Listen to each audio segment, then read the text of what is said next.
한국의 사상 최대 규모 원자력 연구센터가 들어섭니다.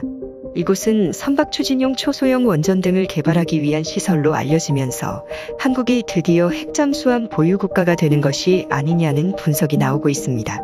국토전략TV 미국, 영국, 호주 세 나라가 핵잠수함 동맹인 오커스 동맹 출범을 앞둔 이틀 전 호주 국방부 장관과 외교부 장관이 긴급히 한국에 방한했습니다. 한국과 호주는 차기 G7 회원국이 될 수 있는 유력한 나라로서 미국, 캐나다, 서유럽, 영국이 주도하는 자유민주주의 진영의 핵심 협력 국가로 떠오르는 상황입니다. 그동안 G7 회원국은 대서양을 가운데로 두고 서유럽과 구소련 사이의 갈등에 주된 포커스를 맞추면서 그동안은 대서양과 유럽, 중동 지역이 핵심적인 외교 무대였으나 중국의 급격한 성장으로 인해 피보트 아시아, 즉 인도태평양 중시 전략이 급격한 서방 진영의 핵심 외교 전략으로 떠오르는 상황입니다. 그 가운데 가장 믿을 수 있는 민주주의 국가이자 규모감 있는 선진국 두 나라인 호주와 대한민국 두 나라의 협력은 그 어느 때보다 중요한 상황이 되고 있습니다. 이 때문에 지난 오커스 핵잠수함 동맹 출범을 앞둔 호주 국방부 장관과 외교부 장관이 오커스 동맹 발표를 이틀 앞두고 한국을 찾은 것에 대해서 오커스 동맹에 한국이 끼어서 오커루스 동맹으로 확대되는 게 아니냐는 추측이 나왔으나 한국은 오커스 동맹에서 포함돼 발표되지는 않았습니다. 그런데 충격적이게도 물밑에서 한국의 핵잠수함 보유에 관한 물밑 작업이 이루어지는 것으로 관측되면서 도대체 한국에 무슨 일이 벌어지고 있는 것인지 관심이 집중되고 있습니다. 그럼 순서대로 살펴봅니다. 첫 번째, 한국 역사상 최대 규모 원자력 연구센터 설립. 오커스 동맹 출범을 앞두고 한국의 사상 최대 규모의 원자력 연구센터가 설립됩니다. 경주 문무대왕릉 앞에 지어질 이 연구센터는 한국조선 3사가 합작하여 선박용 원자로 연구와 소형 원전 모듈 개발에 관련된 연구시설로 알려지면서 한국이 사실상 핵잠수함 건조에 관한 핵심 기술을 보유하는 게 아니냐는 분석이 나옵니다. 현재 핵잠수함에 들어가는 최신형 원자력 기술은 영국과 미국, 이렇게 단 두 나라만 보유하고 있습니다. 그런데 이번에 오커스 동맹이 출범하면서 호주에게 핵잠수함 건조에 관한 핵심 기술을 영국과 미국이 지원한다는 발표를 한 것입니다. 그런데 뜬금없이 이 일정에 맞춰 한국의 원자력 연구센터가 들어서면서 한국이 핵심 핵잠 기술을 보유하는 게 아니냐는 분석이 나옵니다. 현재 한국은 한국형 원자로 수출의 최고권위에 있는 나라입니다. 그러나 갑작스런 동일본 대지진으로 인해서 원자력 관련 정책들이 대폭 위축되면서 세계 최고 기술을 보유한 한국 원전 경쟁력이 다른 나라에 추월되는 것이 아니냐는 우려가 나왔습니다. 이러한 상황에서 소형 원전을 비롯한 선박용 원전 기술을 위한 사상 초유의 대규모 연구센터 단지가 설립되기 시작하면서 향후 남북극이나 우주, 해저에서 사용될 수 있는 초소형 원자력 기술이 개발될 것으로 관측되면서 지금보다 더욱 안전한 원자력 에너지 기술을 한국이 확보하게 될 것으로 관측됩니다. 소형 원전의 경우는 지난 2011년 동일본 대지진의 원전 피해와는 확연하게 다른 안전한 시설로서 앞으로 핵융합 에너지 기술과 함께 차세대 에너지 생산 기술로 각광받고 있습니다. 이 시설을 통해 한국이 또다시 소형 원전 분야 기술을 확보하게 된다면 한국은 세계에서 독보적인 원자력 기술 국가가 될 수 있을 것입니다. 두 번째, 호주 원자력 잠수함 건조 지원. 호주는 땅덩어리는 대륙 스케일의 땅을 가지고 있는 나라이지만 인구는 불과 2천만 명 수준으로 대만섬 수준의 인구에 불과한 나라입니다. 현재 호주는 중국을 견제해야 할 핵심 인도태평양 국가로서 더욱 높은 기술력과 국방력 보유를 위해 고도의 방산 기술 국가가 협력을 해야만 하는 상황입니다. 그에 대한 확실한 파트너 국가로서 한국이 선정되고 있는 상황이 만들어지고 있습니다. 현재 호주 외교부 장관인 마리스 페인 전 국방장관을 비롯해서 현직 호주 국방부 장관은 오커스 동맹 출범 이틀 전 한국을 찾아 국방 분야 협력에 관한 비공개 회담이 진행되면서 도대체 한국과 호주 간에 어떠한 일이 벌어지고 있는지 주목을 끌었습니다. 그 이후로 호주는 한국의 수조원 규모의 K9 자주포 구매가 성사됨으로 인해서 호주와 한국 간의 방산 협력이 더욱 확대되는 추세입니다. 여기에 발맞춰서 핵잠수함 건조까지 한국이 도맡아 하게 될지 주목됩니다. 현재 호주는 핵잠수함보다 몇 단계 아래의 기술인 디젤 잠수함 건조 능력이 없는 상황입니다. 이 때문에 호주는 오커스 동맹 출범 이전 프랑스의 대규모 잠수함 건조를 맡겨놓은 상태였습니다.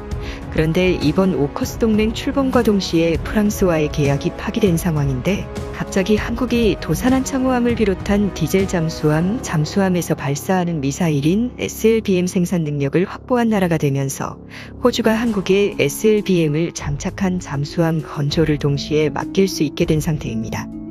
여기에 더 나아가서 핵잠수함 핵심 기술 보유까지 확보하게 된다면 한국은 호주의 유력한 핵잠 건조 협력 국가가 될 수 있게 됩니다. 최근 한국과 호주의 군사적 밀월은 최상의 단계에 진입하고 있다는 분석이 나오면서 호주, 미국, 영국의 가장 강력한 친구가 되고 싶은 일본의 부러움을 사고 있습니다. 세 번째, 오커스 동맹 한국 가입. 현재 오커스 동맹에는 미국, 영국, 호주만 가입된 상태입니다. 일본은 이 동맹에 가입하고 싶어 하지만 제2차 세계대전에 미국, 영국, 호주 세 나라를 모두 침공한 전력이 있는 나라이며 심지어 핵무기의 피해를 입은 나라입니다. 보복의 우려가 있는 것입니다. 심지어 최근 일본은 진주만 공습 80주년을 맞아 A급 전범이 합사된 야스쿠니 신사를 집단 참배할 뿐 아니라 일본계 미국인이 겪은 차별 등을 조명하며 반성을 하지 않는 모습을 취했습니다. 심지어 2012년 아베 전 총리가 집권한 이후로부터는 그동안 8월 15일 패전 기념일에 해오던 반성, 사죄, 전쟁을 하지 않겠다는 맹세를 생략하면서 미국, 영국, 호주 등의 국가로부터 우려의 목소리가 나오고 있습니다. 이러한 일본의 태도는 이번 핵잠수함 동맹 오커스의 출범에 앞서서도 일본이 빠지게 된 주요 원인 중 하나라는 분석이 나옵니다. 그 대신 유력한 나라는 한국으로 거론됩니다. 사실 한국의 핵잠수함 기술 이전 및 미국의 지원에 관한 소문은 오커스 동맹 출범 1년여 전부터 나온 소식입니다. 그러나 한국은 지정학적 상황으로 인해 빠진 상태입니다. 이미 사드 레이더 기지 배치만으로도 엄청난 타격을 입었기 때문입니다. 그러나 물밑에서 핵잠수함 핵심 기술인 소형 원자로, 선박용 원전 모듈 개발 등을 위한 사상 최대 규모 원전연구소가 설립이 이루어질 것으로 전망되면서 한국의 오커스 동맹 가입으로 오커루스 동맹이 이루어지는 게 아니냐는 분석이 나옵니다. 네 번째, 대만의 독립과 한국의 통일. 현재 미중 간 패권 갈등의 가장 민감한 지역은 바로 대만과 중국 사이 양안 갈등 지역입니다. 호주는 대만이 침공받으면 참전을 하겠다고 엄포를 놓은 상태로서 가장 중요한 전략 자산인 핵잠수함을 보유를 앞두고 있는 상태입니다. 여기에 한국까지 핵잠을 보유하게 된다면 중국은 사실상 대만을 침공하기 어려운 상태가 됩니다. 잠수함 탐지에 많은 기술 진보가 있다고 하지만 잠수함을 찾는 일은 매우 어려운 일입니다. 특히 한번 자망하면 나올 필요가 없는 핵잠수함의 경우에는 상하이 바로 앞에 떠올라도 모를 정도로 매우 강력한 전략자산인 것입니다. 이러한 군사적 우위를 한국, 호주, 영미권이 확보를 하게 된다면 대만의 성공적인 독립을 비롯해서 한반도 통일까지 자주적으로 이뤄낼 수 있을 것이라는 관측이 나옵니다. 그동안 한국은 중국의 침략 우려로 인해 한반도 통일을 하지 못했습니다. 한국전쟁의 시기 때에도 자유통일을 앞둔 시점에 중공군의 개입으로 인해서 반세기가 훌쩍 넘는 세월 동안 국토가 분단된 상태가 되고 말았습니다. 하지만 우리 국군이 핵잠수함이 있고 호주, 영국, 미국 등과 확실한 군사동맹이 맺어지게 된다면 이야기가 달라집니다. 중국이 한국에 침략 조짐이 있을 경우 상하이 앞바다, 텐진 앞바다, 중국의 최대 해군기지가 있는 칭다오항 바로 앞에서 떠올라 위협을 할 수 있게 됩니다. 그뿐 아니라 한국의 미사일 사정거리 역시 크게 길어짐으로 인해서 한국이 핵미사일 보유까지 승인이 된다면 한국은 그야말로 중국의 눈치를 볼 필요가 없이 자주적인 통일을 이룩할 수 있을 것으로 관측됩니다. 한국 역사상 최대 규모의 원자력 연구소의 설립과 한국과 호주의 밀월을 통해서 우리나라는 강력한 자주국방을 실현해냄을 통해 한반도 통일까지 예측을 할 수 있는 상황이 되고 있습니다. 이 때문에 한국은 미국, 영국, 호주 등 한국전쟁에 참여한 최후방 서방 국가들과의 밀월과 기술 협력을 통해서 부국강병의 국가를 만들어내야 한다는 지적이 나옵니다. 과거에는 우리나라가 서방국에 일방적으로 의존을 할 수밖에 없었지만 지금의 대한민국은 미국, 호주, 영국과 같은 부유한 서방 국가들이 먼저 한국에 손을 내밀고 있습니다.